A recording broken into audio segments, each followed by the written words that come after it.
sagantaa siyaasa paartii keenya nageenya waaraa fi itti fufiinsa qabu mirkaneessu sirna dimookiraasii dhaabbilee fi aadaa uummata irratti hundaa'e ijaaru waliigaltee biyyoolessaa mootummaa fudhatama qabu ijaaruu fi dandeessisuu uumuudha.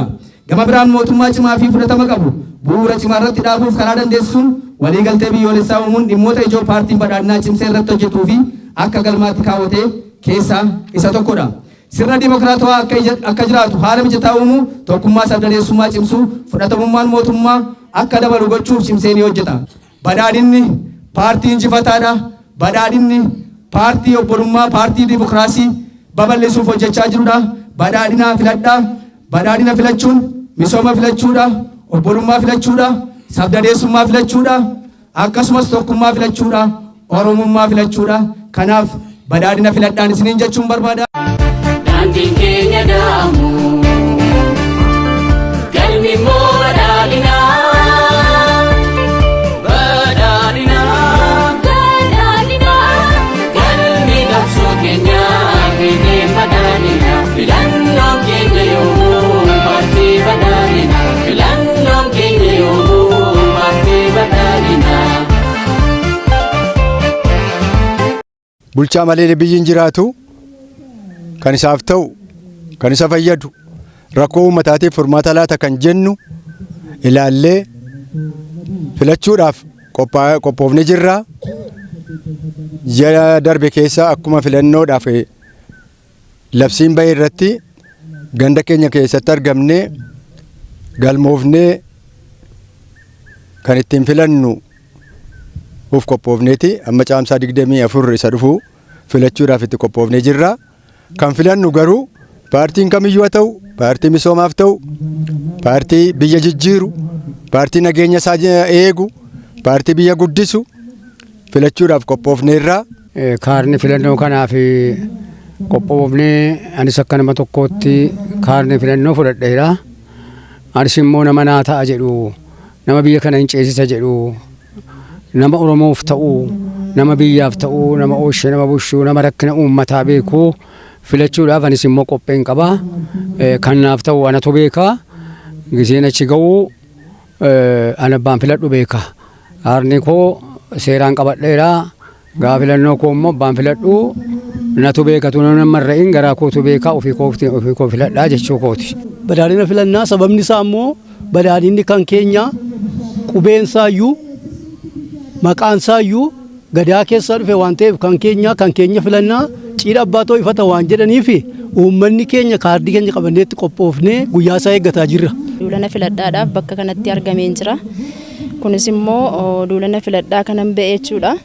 Paartiin keenya paartiin badhaadhinaa paartii dimookiraatawaa keessumatti haqa qabeessa kan ta'e filannoon bara kanaa kan inni adda isa godhu paartii keessumaa paartii hojiidhaan gochaan agarsiisu kan ta'e paartii kana filachuudhaaf hawaasa koo waliin kaardii filannoo fudhadhee.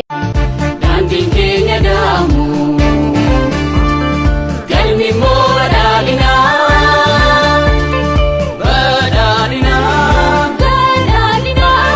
Galmi qabsoo keenya fiigee badhaadhina. Filannoo keenya yoomuu paartii badhaadhina. Paartii badhaadhinaatiif sagalee keessan yoo sillaattanii ittiin fufsiistanii manifestoo keenyaan hojii gurguddaa biyya kana keessatti akka badhaadhinaatti hojjechuu dandeenyu kaannee waan jirruuf akkuma kaleessaa waadaa gochaan raawwachuudhaaf ammas daballee waadaa keenya in haaromsina.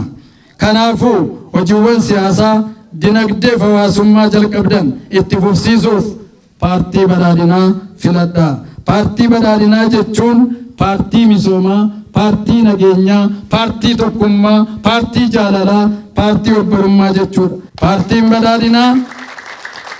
Paartiin badhaadhinaa falaasamni keenya ida'amuu, galmi keenya badhaadhina, seenessi keenya biyyaalessummaa, siyaasi keenya siyaasa gidduu, center politics, mallattoon keenya nadoo bissii qamadii jechuun gurmuu walfaana biyya jijjiiru irree qabu.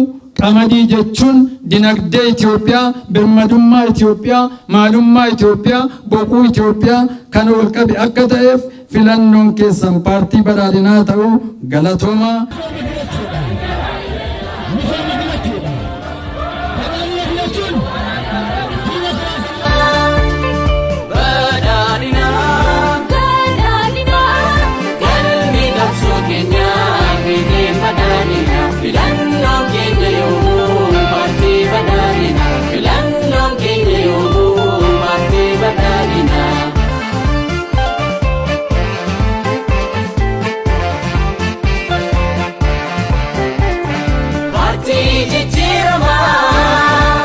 Inisheetifii adda addaa kalquudhaan misooma aannanii, misooma muduraa fuduraa, misooma lukkuu dammaa kanaan wal qabatee hojiileen hojjetaman madda galii gochuun hiyyummaa bu'uuraan raasneerra.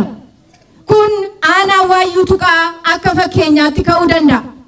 Tajaajila tola ooltummaa fi tokkummaa aadaa wal gargaarsaa gara hiiqa qabuutti ceesisneerra. Badhaadhinaa bissii qamadiitii nu filadhaa jechaa dhumarratti ani mucaan keessan intalli haadha siiqqee, intalli abbaa gammadaa, intalli abbaa gadaa haala kanaan fuula dura keessan dhaabbadhee yeroon dubbadhu itti gaafatamummaa guddaa fi kabaja guddaa natti dhagahama. Dabalataan filannoo marsaa ja'affaa caalaa kan marsaa torbaffaa kana badhaadhina filachuun yoo itti nafuufsiistan rakkoo keessan dubbachuuf bakka keessan bu'ee afaan keessan ta'ee qabsaa'uuf humna koo guutuu fi fedhii koo guutuun akkan isinii hojjechuuf fedhii qabu irra deebi'ee waadaa koo haaressuun barbaada.